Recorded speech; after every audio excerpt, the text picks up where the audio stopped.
Welcome. My name is Susan DeMarco, and this is my co-chair, Christy Swanbeck, and we are the co-chairs this year to the 14th Annual John Cooper School Signature Author Series. And we are thrilled to welcome two of our authors this year, Kathryn Lane and Lori Parise. I just want to say I'm really excited to introduce a returning author to Signatures, Kathryn Lane. So welcome back, Kathryn. Thank you very much. Well, I'm delighted. I'm thrilled, in fact, to be back. It's a wonderful event. Oh, thank you. Thank you. Kathryn's also a resident of the Woodlands, and you're the author of the Nikki Garcia thriller series of books, which is your first one, Waking Up in Medellin. It received many awards and accolades, as did the follow-up one, Coyote Zone. Kathryn, your stories, one of the things I read about it was how fast-paced and impossible to put down once you've started to read it. So can you explain to us a bit about what it takes to write a thriller that is just... First of all, you have to have a love of thrillers to begin with. The pacing is important in a thriller, and that's what a lot of authors don't get right.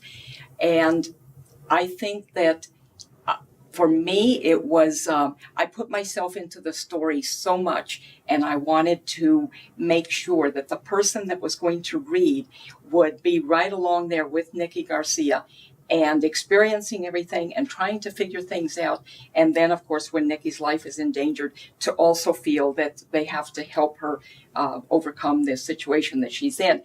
And that just sort of naturally points out the areas where you can heighten that suspense to make it into a thriller. Well, you can. Thank you.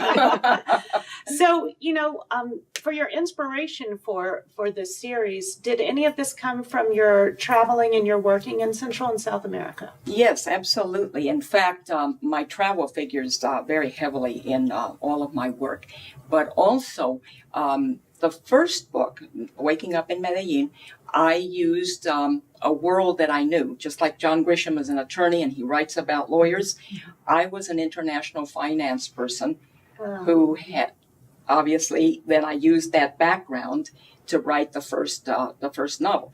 People have asked me if I'm Nikki Garcia. No, I'm not. She's pure fiction. All of the situations are fiction, but there is that element of placing it in a world that I knew. That doesn't mean I didn't have to do a lot of research, though, because to make everything believable, you do have to do research. Not only online research, maybe reading other books, but also traveling back to those areas. Because in a couple of cases in Waking Up in Medellin, I talk about Cartagena and the Tayrona National Park. Well, I hadn't been there for about 10 years, so I needed to go back. And sure enough, things change, so you have to come back and change the manuscript a little bit. Well, I know you have a lot of fans of this, and I think many will be wondering, is this series going to continue? Do you have any more books in the works? Yes, because I have a contract, so There you go. I am kind of anxious to get through my third Nikki novel so that because I want to do another novel that has nothing to do with Nikki, and I'm anxious to get that one started. I'm taking notes and doing a little bit of research because I'll be starting that one next year.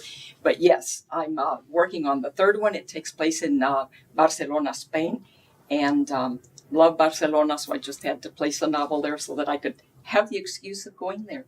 Oh, well, that's a good reason.